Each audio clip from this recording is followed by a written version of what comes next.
The rain had finally stopped, leaving the streets glistening like glass as Amara and Luca walked home hand in hand.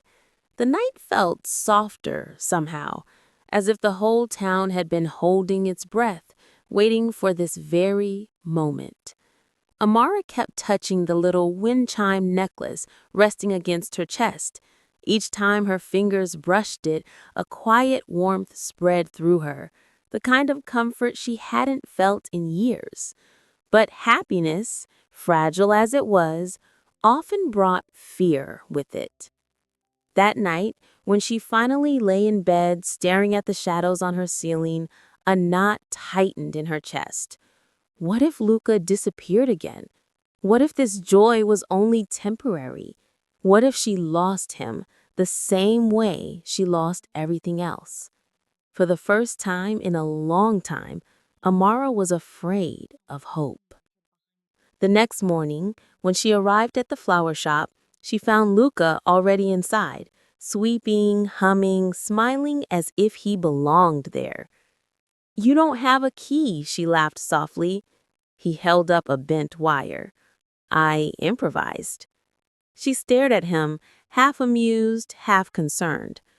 "That's breaking in." "That's helping my girlfriend open her shop," he corrected, grinning. The word girlfriend made her heart flutter like the soft ring of a wind chime catching a gentle breeze. For a moment, everything felt perfect. But perfection never lasts long. 2 days later, while sorting bouquets in the back room, Amara overheard the doorbell ring. She peeked through the curtain. A man in a navy suit stood at the counter, holding an envelope. "Is Luca here?" Her stomach tightened. "He's in the back," she said quietly. Luca stepped out, saw the man, and froze. The joy drained from his face. The man handed him the envelope and walked out without a word. Luca didn't open it right away.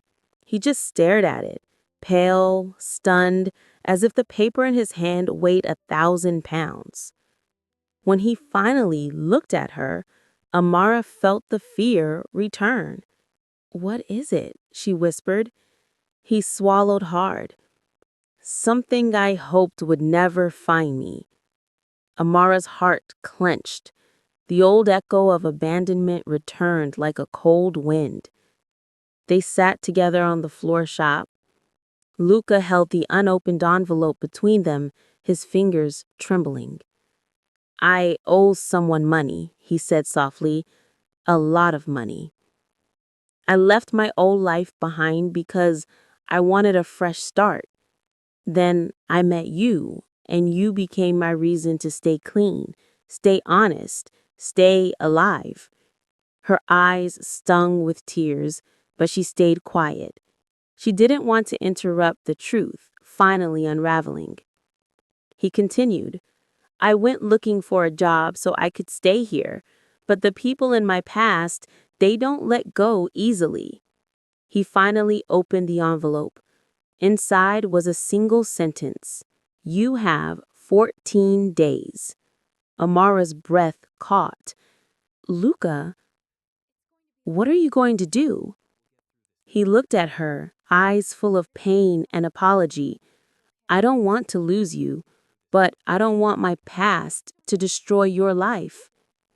She reached out, holding his shaking hands. "You don't face this alone. Not anymore." He stared at her in disbelief, as if no one had ever chosen him before. That night, as she walked home alone, the wind grew stronger, rattling her mother's chime. It almost sounded like a warning. Doubt slithered into her thoughts. What if helping him ruins everything? What if loving him brings more pain? But then the necklace on her chest moved gently with the wind, ringing softly, a reminder of the boy you came back for her, even when he had nothing. And she realized something. Love isn't safe. Love isn't easy. But some hearts are worth the fight. The next morning, before the sun rose, Amara stood at Luca's door holding 2 coffees, determination in her eyes. "Let's figure this out," she said before he even opened his mouth. Luca stared at her, tired, scared, but suddenly full of hope. "You're not afraid?" he whispered.